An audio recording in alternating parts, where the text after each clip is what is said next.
Lan, Baik, Assalamualaikum warahmatullahi wabarakatuh. Perkenalkan, nama saya Layang Pantuntun dengan NIM 2200024365. Pada kesempatan kali ini saya akan membawakan tugas yang berjudul pemberlakuan tarif tinggi oleh Amerika Serikat terhadap produk ekspor Indonesia.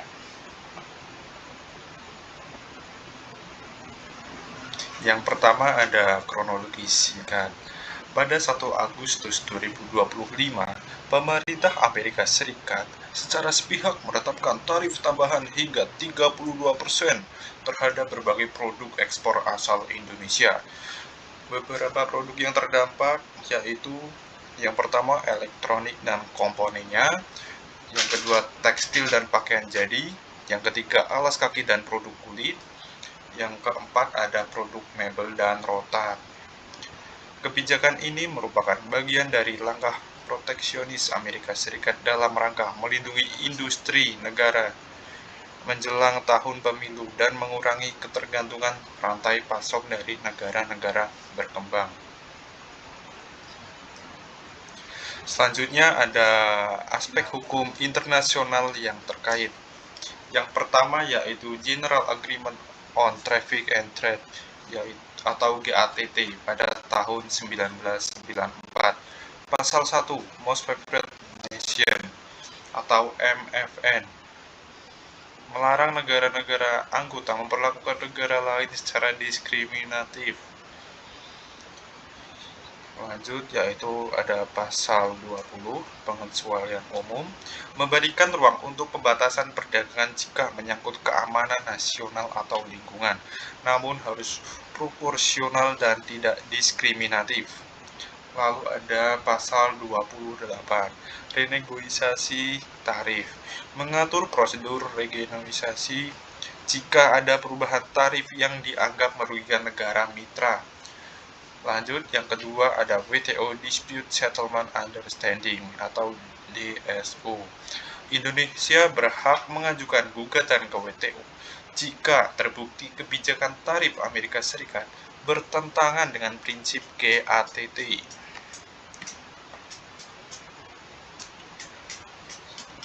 Selanjutnya ada pelanggaran dan kerugian bagi Indonesia. Yang pertama yaitu prinsip yang dilanggar. Ada 3 prinsip. Yang pertama ada fair trade atau MFN. Yang kedua ada prediksibilitas tarif. Yang ketiga ada akses pasar terbuka. Lalu dampak bagi Indonesia.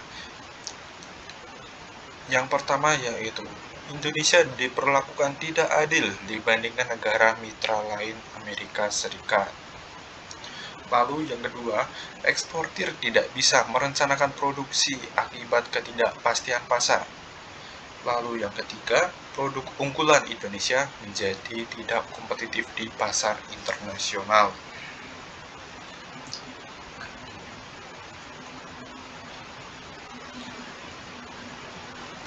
Lanjut, yaitu dampak langsung terhadap konsumen dan pelaku usaha di Indonesia.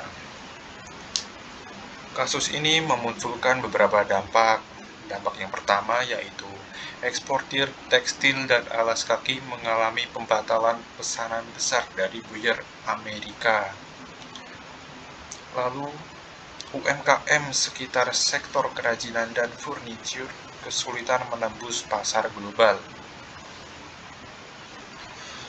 Lalu, ancaman PHK massal di sentra industri padat karya yang berada di Jawa Barat dan Jawa Tengah.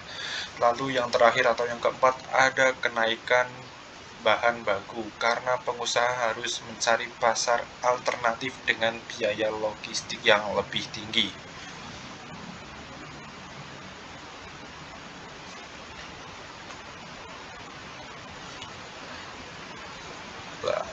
Selanjutnya adapun analisis strategis pemerintah Indonesia. Yang pertama yaitu pendekatan diplomatik. Indonesia menempuh negosiasi dengan menawarkan insentif dan kesepakatan dagang baru.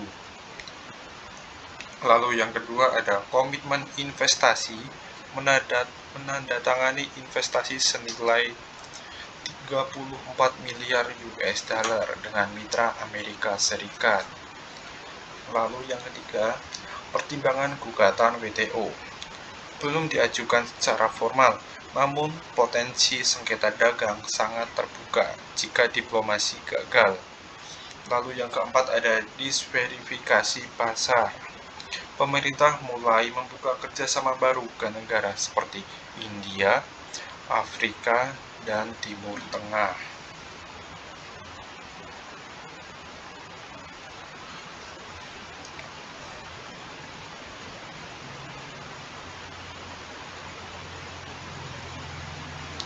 Selanjutnya yaitu adapun pelajaran yang bisa diambil dari kasus ini.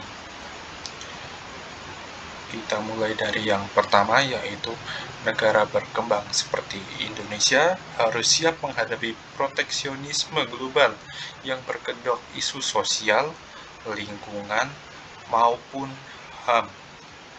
Yang kedua yaitu perlunya ketahanan hukum perdagangan internasional termasuk penguatan tim hukum dan perwakilan dagang di WTO.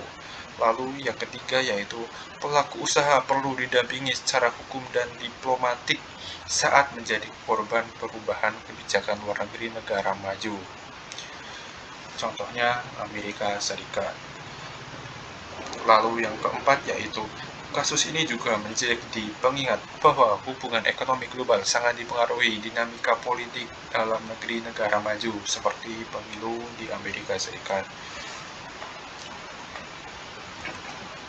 Lalu kita lanjut ke slide atau poin yang terakhir yaitu ada kesimpulan. Dari kasus proteksi tarif Amerika Serikat terhadap Indonesia merupakan contoh nyata bagaimana kebijakan dagang internasional tidak selalu rasional secara ekonomi, tetapi sangat politis dan strategis. Penting bagi Indonesia untuk memperkuat posisi diplomasi dagangnya, mendampingi pelaku usaha lokal, dan jika perlu, mengambil langkah hukum melalui WTO untuk menjaga keadilan dan keberlanjutan ekspor nasional. Baik, terima kasih. Mungkin itu yang dapat saya sampaikan. Apabila ada salah kata atau ucap mohon maaf. Wassalamualaikum warahmatullahi wabarakatuh.